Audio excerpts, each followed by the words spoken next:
नमस्कार मैत्रिणींनो, आजचा आपल्या व्हिडिओचा विषय आहे ते म्हणजे प्रेग्नन्सीमध्ये पायामध्ये गोळे येणे. त्यालाच आपण लेग क्रॅम्प्स असं पण म्हणतो. तर जनरली काय होतं, दुसऱ्या ते तिसऱ्या महिन्यानंतर आपल्याला हा त्रास चालू व्हायला लागतो. तर नक्की हा लेग क्रॅम्प्सचा त्रास का होतो, यासाठी कोणते घरगुती आणि सुरक्षित उपाय आपण करू शकतो, तर हे सगळं आज आपण आपल्या व्हिडिओमध्ये बघणार आहोत. तर व्हिडिओ शेवटपर्यंत नक्की बघा, जेणेकरून जर तुम्हाला हा त्रास होत असेल ना तर तुम्हाला नक्की मदत होईल. तर मैत्रिणींनो, सर्वात पहिलं बघूयात की नक्की पायाला गोळे का येतात, म्हणजे लेग क्रॅम्प्स का येतात. तर जनरली काय होतं, प्रेग्नन्सीमध्ये आपलं वेट गेन झालेलं असतं, वजन वाढलेलं असतं. त्यामुळे आपलं जे वेट आहे ते आपल्या स्नायूवरती प्रेशर क्रिएट करतं, त्यामुळे पण तुमच्या पायाला गोळे येऊ शकतात.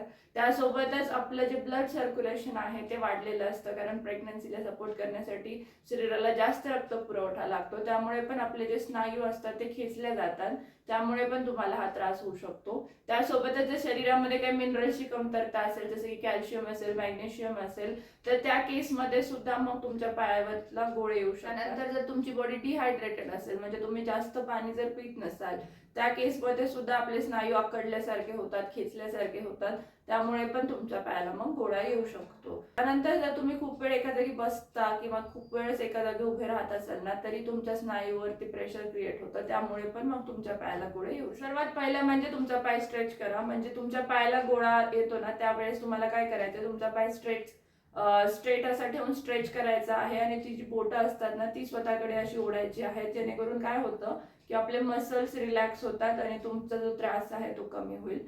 त्यासोबतच हलका मसाज करा. हलका मसाज म्हणजे काय करायचं तर जोरात दाबायचं नाही, त्या जागी आपल्याला असं हळूहळू असं मसाज करायचा आहे पायाला, जेणेकरून काय होईल तर तुमचे जे मसल्स आहेत जे घट्ट झाले आहेत, कडक झाले आहेत ना, ते थोडे थोडे रिलॅक्स व्हायला चालू होतात.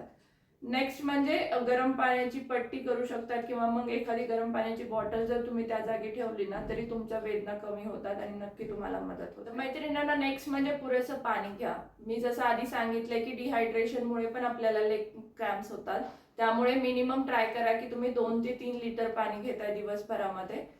तुमच्या आहारामध्ये कॅल्शियम आणि मॅग्नेशियम युक्त पदार्थांचा समावेश करा, जसे की दूध असेल, दही असेल, ताक असेल, त्यासोबतच केळी, बदाम, हिरव्या पालेभाज्या, या सर्व गोष्टींचा जर तुम्ही समावेश केला ना तर नक्की तुम्हाला यामध्ये मदत होऊ शकते.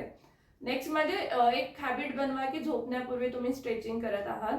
काय दररोज झोपण्याआधी तुम्हाला 5 ते 10 मिनिट पायाची हलकी स्ट्रेचिंग करायची आहे. थोडंसं एक्सरसाइज, थोडीशी मसाज जर हलक्या हाताने जर तुम्ही केली ना तरी तुम्हाला नक्की मदत मिळू शकते. नेक्स्ट म्हणजे आरामदायक चप्पल वापरा. म्हणजे हिल्स वापरणं कम्प्लिटली टाळा, कारण त्या एवढ्या कम्फर्टेबल नसतात. सपाट सपोर्ट देणारी जी चप्पल असते ना त्या चप्पलचा वापर करा, कारण त्याच्यामुळे पण तुम्हाला त्रास होऊ शकतो. जर तुम्ही चुकीची चप्पल वापरली ना तर त्यामुळे पण तुम्हाला त्रास होऊ शकतो. त्यानंतर नेक्स्ट म्हणजे एकाच जागी बसणं किंवा थांबणं टाळा. म्हणजे खूप वेळ एकाच जागी उभं राहणं किंवा एकाच जागी बसून राहणं पण अवॉइड करा.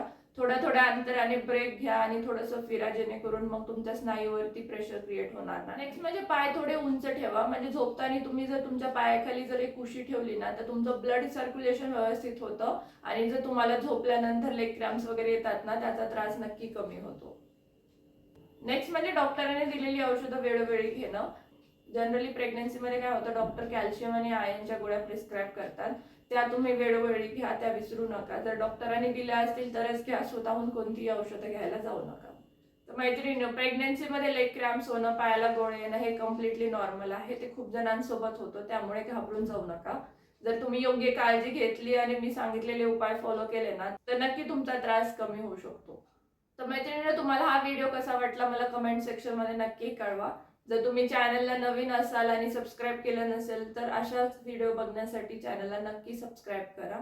भेटूयात एका नवीन व्हिडिओमध्ये एका नवीन विषयावर मी माहिती सांगणारच आहे. तोपर्यंत स्वतःची काळजी घ्या आणि आनंदी राहा. धन्यवाद.